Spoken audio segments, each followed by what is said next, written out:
Hello, this is Jordan. This video is being recorded on the early afternoon of Thursday, May 25th, 2023. Thank you so much for joining me today. In this video, I'm going to look at how gold in the last 7 years compares to the stock market and its consolidation from 1974 to 1982. And so this is just one chart for this video, and there's several similarities here. And by the way, we're just making a big picture comparison. I mean, there's when we're bullish on gold, expecting this huge breakout and the new secular bull market to start. There's many things that go into it. I mean, I wouldn't say this analysis is subjective, but this is not the kind of analysis that would be front and center. So I just want to, say that off the bat.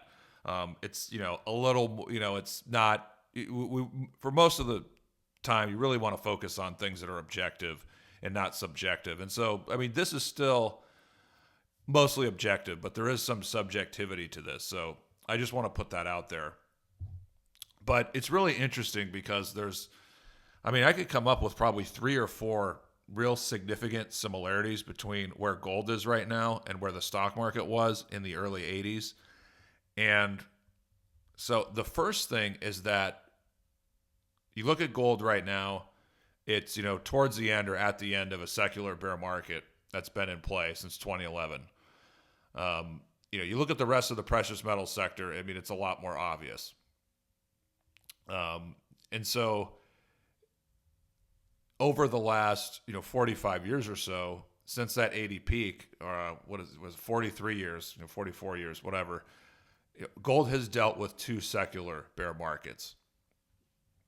And, so the bottom in price of the current secular bear, from the peak or from the beginning of the first secular bear in 1980, gold has only gained 30% in 36 years. You look at the stock market, from the early 80s, it was still in a secular bear. It was in its second secular bear, dating back to 1929. So, 50 plus years, 2 secular bears in 50 plus years.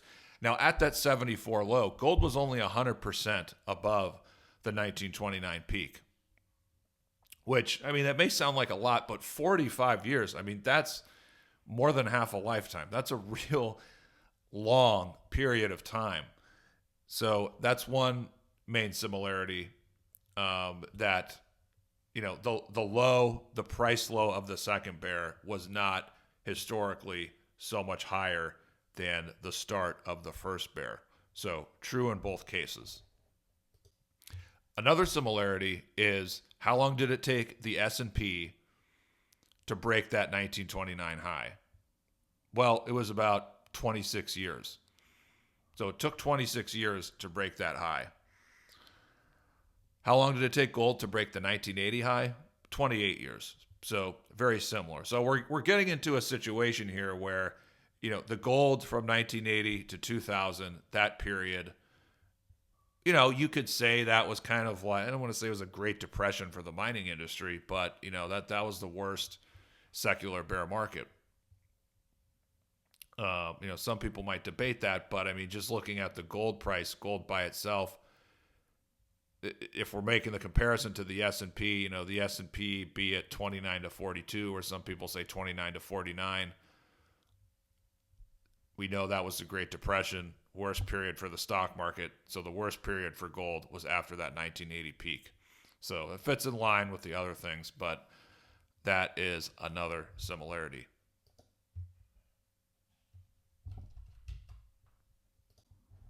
Now, the last thing here, and I think this is the most important point, and look, this makes sense because it's part of, it's the most important, it holds up because it's part of everything else that we said. We're not just pulling, so the 74 to 82 consolidation in the stock market, similar to the 2016 to 2023 one for gold.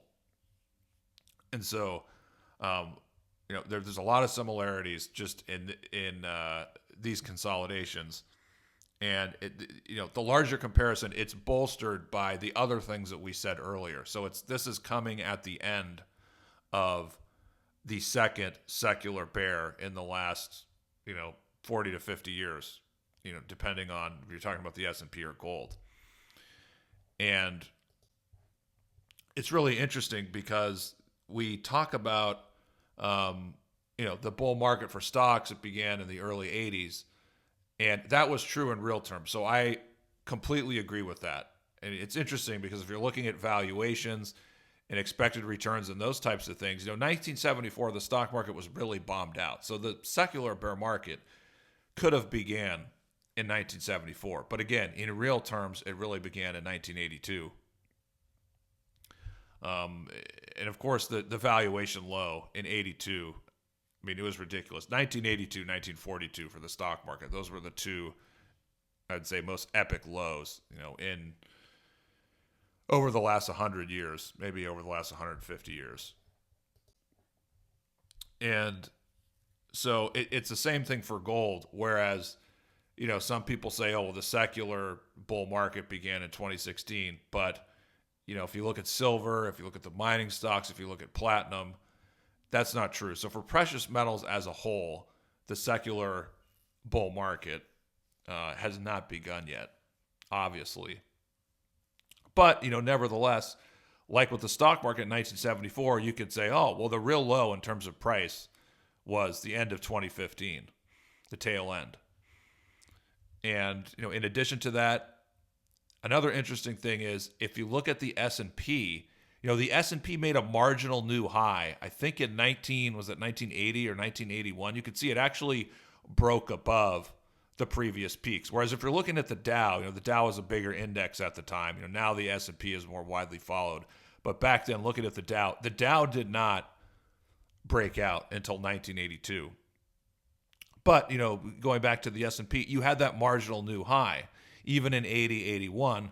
But again, in real terms, it wasn't until 1982 when the bull market began, secular bull market began in earnest. And so, I mean, look at gold. Gold recent in the last couple of years, it's spent, not an insignificant amount of time above that 2011 peak. But again, if we're looking at the gold stocks, the silver stocks now, we're looking at silver, we're looking at platinum. I mean, there's no sign that a new secular bull has really begun. So that's another similarity between gold now in the stock market during its 74 to 82 period. And so the last point, and, this is calling it, a prediction or just, thinking about what could happen, if and when gold makes this breakout above 2100, it begins a new real bull market. I mean, it's going to be as significant as when the stock market broke out in 1982. And so in the 80s and 90s, that's when the stock market really became mainstream. Everybody started investing in it. It became really popular. When it did really well, it was on the news. I mean, of course, now it's the same thing nowadays. But that was the real turning point, that breakout in 1982. And so I think if you see gold, you make this breakout above 2100 and, the stocks and silver, they're going to follow suit. I think you're going to see a real, similar thing in terms of conventional, popular sentiment, where gold will be looked at more favorably as an investment. People will be thinking about dollar debasement, all these things that people think about in other countries, or they think about a lot more than Americans. I think, that will start to happen, that school of thought in America. And so that would be, another potential similarity with the stock market and what happened after that 74 to 82 period. And so, look, a lot can change in a short period of time when you get a multi-decade breakout. You look at the 70s, you look at, the early 80s, valuations were in the toilet.